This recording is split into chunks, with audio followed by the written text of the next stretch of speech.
Muy buenas tardes, estamos en vivo en directo a través de las redes sociales de www.noticiasriobueno.com con el diputado de la República, don Marcos y la Vaca Cerda.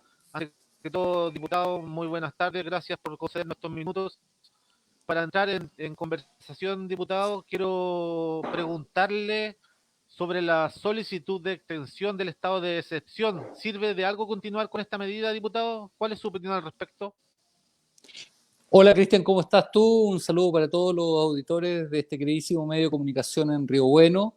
Esta ha sido una vuelta a la legislatura del año 2021 súper movida, con temas que son bastante complejos. Y dentro de los temas complejos, claramente está el que tú me acabas de señalar. El día martes votamos y discutimos lo que va a significar la extensión de lo que es hoy día el estado de excepción constitucional. Y la pregunta que uno se hace inmediatamente, lo que yo he estado preguntándole a diversos vecinos de los cuales hemos conversado, es ¿qué opinión les merece el estado de excepción constitucional hoy día en Chile? ¿Estamos de acuerdo con que tengamos estado de catástrofe? ¿Estamos de acuerdo con los toques de queda, con este tema de las cuarentenas dinámicas, cómo han funcionado? Y lo cierto es que hay muchas dudas. Y espero que el día martes, con la información que entregue el Ministerio del Interior y de Salud, sean clarificatorios respecto a la toma de decisión que tenemos que adoptar ese día. Porque es fundamental el saber cómo ha funcionado este estado de sitio. Es fundamental saber qué es lo que sucede con el control de los contagios. Es fundamental saber cómo ha ido operando las cuarentenas dinámicas. Esta región hoy día tiene 80% de su población bajo el estado de cuarentena. ¿De qué sirve, por ejemplo, el estado o el toque de queda a las 11 de la noche? ¿Cuáles son los beneficios que tiene este tipo de medidas? Yo creo que hay mucha incógnita que el Ejecutivo espero que aclare antes de tomar una decisión tan importante como aceptar al presidente de la República la extensión del estado de excepción constitucional.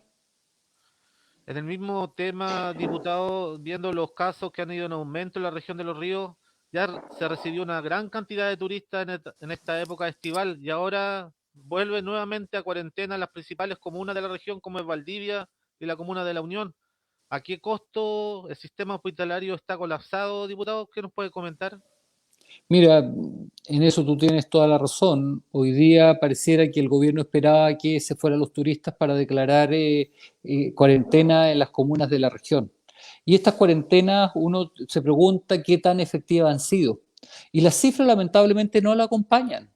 Este tema de sistema, o sea, este sistema de cuarentena dinámica en ningún caso han ayudado al desarrollo de la baja del número de contagios. Muy por el contrario, vemos que día a día el número de contagios es altísimo y lamentablemente allí tenemos un gran tema.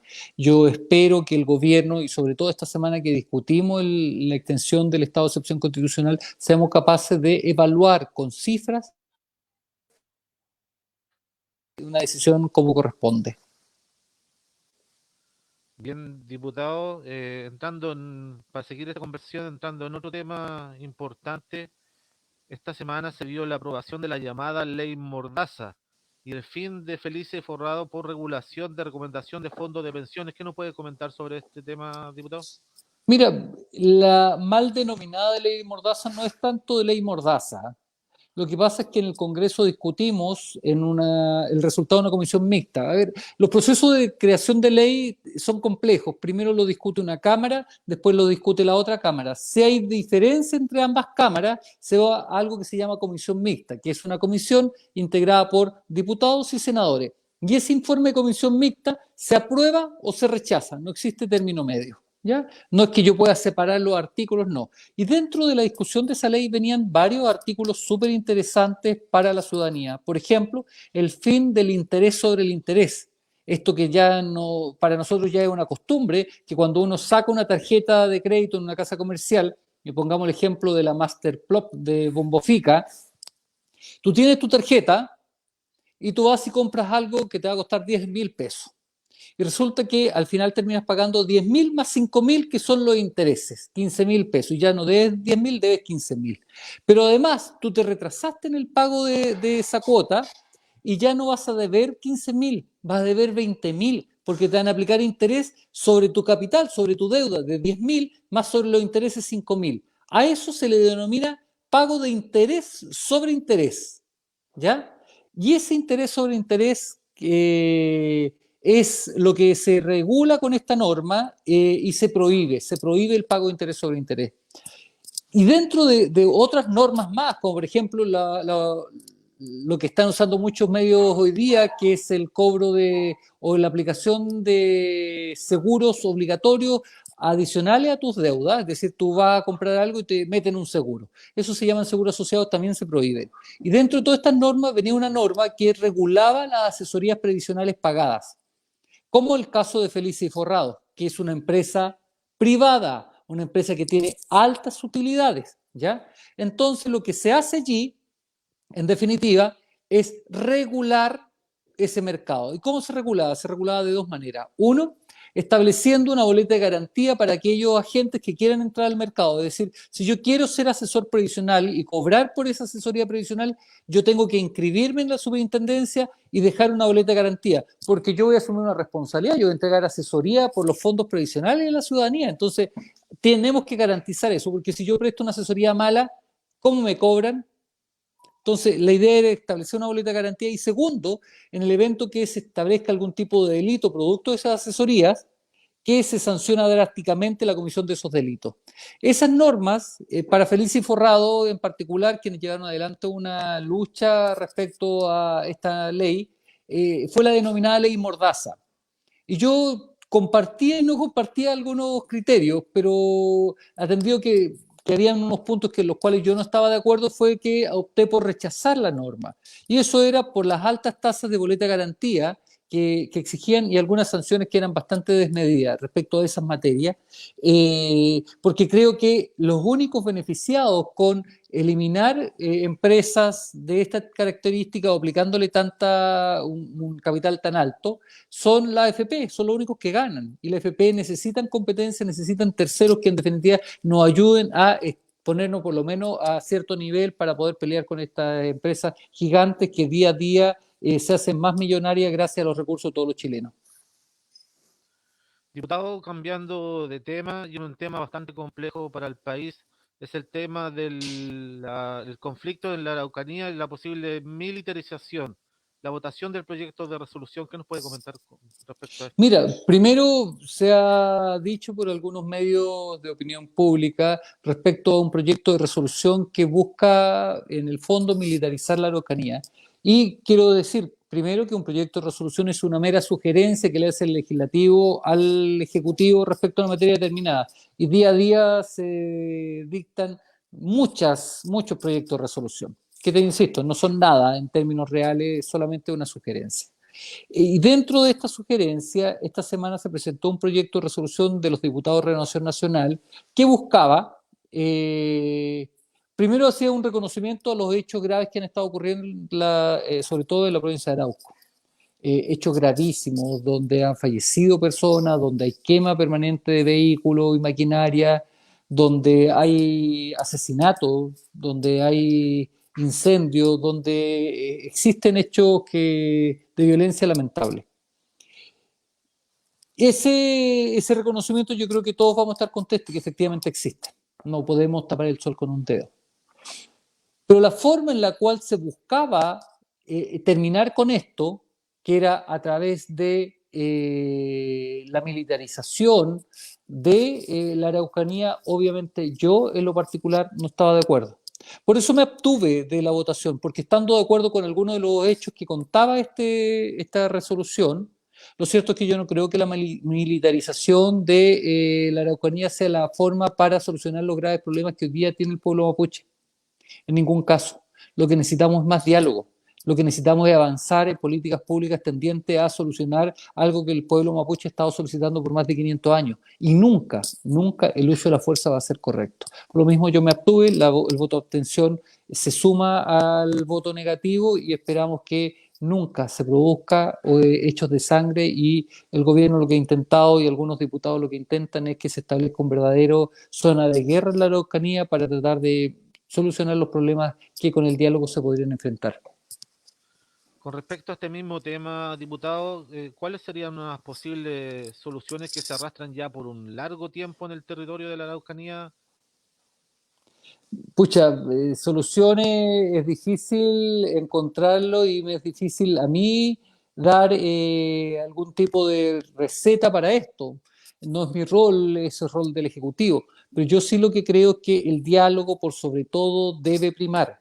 Es el diálogo la principal fuente de búsqueda de soluciones. Es el conversar, el llegar a acuerdos, el encontrar soluciones pacíficas. Y la militarización, la guerra, el estado de sitio nunca va a ser la herramienta.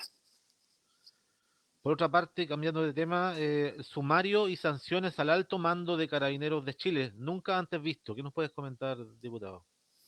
Mira, hoy día, después del estallido social, muchos dijimos que existieron graves violaciones de los derechos humanos, el poco apego o nulo apego a los reglamentos que mismo Carabineros y los protocolos que utilizaban para el uso de armamento. Y hoy día lo que la Contraloría ha hecho ha sido determinar que efectivamente teníamos razón, que existían no los carabineros de pie, sino que los altos mandos carabineros tenían responsabilidades respecto a todo este tipo de situaciones. Y por eso es tan valioso este dictamen de Contraloría, este informe que en definitiva logró determinar la responsabilidad de muchos carabineros que eran los que tomaban las decisiones. Y en eso debo valorar positivamente este informe de Contraloría. Perfecto, diputado. Quiero nuevamente cambiarlo de tema, entrando en el tema, bien digo, del ámbito escolar, el seguro escolar COVID-19. Si este cubrirá un 100% y a todos los tramos de FONASA, según el ministro de Educación, es así. ¿Van a exponer a los niños y niñas del contagio, diputado? Mira, ahí tenemos un tema, es decir, yo no soy partidario del retorno presencial a clase. Y el Ejecutivo ha hecho y ha establecido una serie de herramientas en torno a volver a clases. Y allí, insisto, no podemos admitir que los niños, y exponer a los niños de la comunidad educativa. Lo que está haciendo este gobierno es exponerlos. ¿De qué va a servir un seguro COVID para los niños? Eso significa que los vamos a contagiar para que hagan uso de ese seguro. No podemos estar lamentando. Después del contagio puede venir la muerte y un seguro no va a servir de nada. Tenemos que evitar y desarrollar las medidas preventivas para evitar los contagios y evitar que los niños y niñas vuelvan a clase. Eso mismo, hasta el momento, según lo hemos visto en los medios de comunicación, habían en 43 establecimientos educacionales algunos profesores o niños que habían sido contagiados con COVID-19. Efectivamente, y conocemos varios casos en la región de los ríos de colegios que están contagiados. Y allí, te insisto, eso es responsabilidad única y exclusiva del ministro de Educación y del presidente de la República. Si empiezan a fallecer o empiezan a contagiarse niños y niñas que han vuelto a clases presenciales, la culpa es del gobierno, la culpa es de la autoridad que no ha tomado las medidas preventivas que el Colegio de Profesores le ha solicitado. El Colegio de Profesores ha sido súper claro al señalar que si no existen las condiciones sanitarias no se puede volver a clase, y lamentablemente, te insisto, el ministro ha insistido con el retorno presencial a clase. Diputado, la próxima semana se aborda en Comisión de Constitución la renuncia del ministro Walker, y a la semana siguiente se evalúa la presidencia de la comisión posiblemente de usted, que es uno de los candidatos más fuertes, ya que corresponde al Partido Socialista esta comisión. ¿Qué nos puede comentar? Mira, efectivamente, hoy día la Comisión de Constitución, que es la comisión que ha liderado los temas más relevantes en este último periodo, es la comisión que trató el primero y segundo retiro del 10%, es la comisión que ha visto además todas las reformas constitucionales, es aquella que está terminando de analizar, por ejemplo, la ley que va a atacar con fuerza el narcotráfico. Termina el mandato del presidente Matías Walker, que es quien ha liderado magistralmente la comisión en estos 2 últimos años, y efectivamente correspondería el cupo a mi persona, es decir, me tocaría liderar esta comisión. Esperamos que los acuerdos que hemos adoptado como oposición se cumplan y que logre asumir prontamente la comisión, porque además he señalado con mucha fuerza en todos los medios nacionales que el primer tema que voy a poner a discusión va a ser el retiro del 10%, porque creo que hoy día la ciudadanía lo está solicitando y lo necesita con urgencia. Ese mismo tema le quería abordar. ¿Usted entonces está de acuerdo con el tercer retiro del 10% de los fondos AFP, diputado? Mira, yo siempre he señalado, no es la mejor política pública la de estar retirando los fondos de la AFP para poder enfrentar esta pandemia, porque terminan los trabajadores pagando el costo de la pandemia. Pero lo cierto es que ante un gobierno indolente que no ha puesto ningún tema, recursos frescos sobre la mesa, donde cada una de las propuestas son con letras chicas, lo cierto es que el retiro del 10% es la herramienta que ha funcionado para poder llegar a aliviar los hogares de Chile. Estamos conversando con el diputado de la República de la región de Los Ríos, don Marcos Silavaca Cerda, quien ha tenido la gentileza, la amabilidad de conversar con las redes sociales de www.noticiasriobueno.com. Quiero agradecerle, como siempre, su gentileza, su amabilidad con nuestro medio. Y para finalizar, algunas palabras que quiera pronunciarse ante la comunidad riobuenina. Mira, solamente enviarle un afectuoso saludo, un saludo también a mi amigo Diego Flores, que está enfrentando ahí la campaña de alcaldicia. Río Bueno hoy día está en fase 2. Hay que cuidar la fase en la cual ustedes se encuentran. La Unión acaba de entrar en cuarentena y por lo mismo es necesario que nos cuidemos. Por favor, a cuidarse, a doblegar los esfuerzos, el uso obligatorio de la mascarilla, el lavado permanente de manos y todas estas conductas de autocuidado son esenciales. El control del coronavirus no es solamente responsabilidad del gobierno, también es responsabilidad de nosotros, así que asumir las medidas de autocuidado y ojalá que tengan un excelente fin de semana. Muchas gracias, diputado. Muy buenas tardes. Hasta luego. Nos vemos, chao.